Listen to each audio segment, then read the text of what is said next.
Lisa were just kids, and Maggie was just a baby. Of course, they're all still the same age. Things in Springfield don't really change much, do they? Well, Wheel of Fortune also paying tribute with this. It's toss-up time again. It's our third of the night.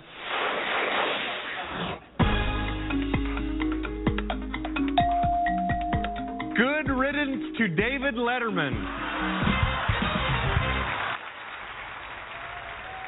Was that real? That was real. Oh, my goodness. It was really, everywhere you go today, it felt like David Letterman was in the air. And of course, he should be. 30 years? That's an incredible feat for him. And finally, it was time to say goodbye, of course. They thanked everybody involved with The Late Show, including staff, crew, the band, Paul Schaefer, of course, who called his best friend. His most heartfelt thank you, though, went to his family, his wife, Regina, son, Harry, audience giving them a standing ovation.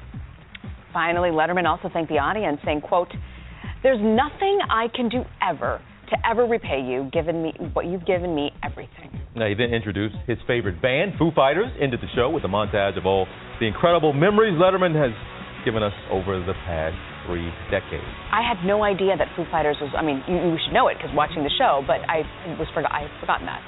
Big impact on his life. But they had everybody back. And you know it's hard to get these shows right. It's hard to get some kind of a finale right, a series ender like this. But by all accounts, they got this one right. Everybody came really back. did. We knew this was going to be a who's who. And it's almost unbelievable to think he's gone now. Leno is gone. We have a new era of late night coming in. You still have the new face with our guy here, Jimmy Kimmel, to a certain degree. You've got, of course, Fallon over there on NBC. And then you now got Colbert coming into CBS. So Yep. it's a whole new era. And we also know what Letterman will be doing next. He announced today he wants to be the new face of Scientology. That was a joke, of course. Oh, okay. I didn't know. Do they need a new face right now? Who's the current face of Scientology, by the way? Oh. And he also said, by the way, that he never wants to walk back into that same building again. I believe him. Ever? Ever again. I think that he's not going to be like Cher and do repeating sort of Oh, the goodbyes. tours.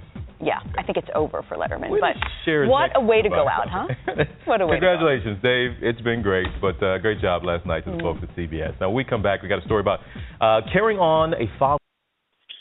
Wow, I'll tell you, Alex, it was like Michael Jordan was retiring or something, the way they were making a big deal about this. Your take on the whole David Letterman goodbye retirement situation? King, I don't know if I'm living in a different universe or I'm out of the mainstream or I'm uncool.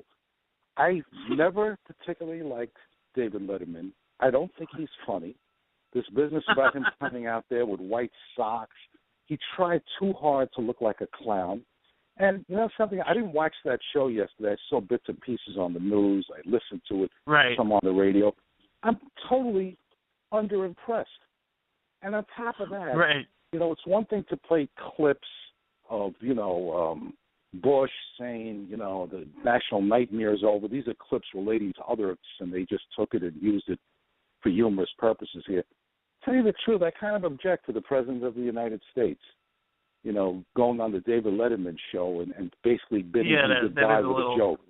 That's about as cheesy as you can get. But this is the President of the United States. I expect the President of the United States to remain dignified at all times. He can be funny here and there, but not by coming on the David Letterman show. So I'm not impressed. And everybody's full. Well, you're talking about Obama. I mean, he's been on Monday Night Raw. Yeah. He's been involved with sports and everything. Hey, by the way, I don't know if you noticed this, but did you hear Clinton? Clinton was there too, and Clinton said that looked like it was part of the David Letterman skit because that looked like it was made yesterday. And I've been noticing something about Clinton.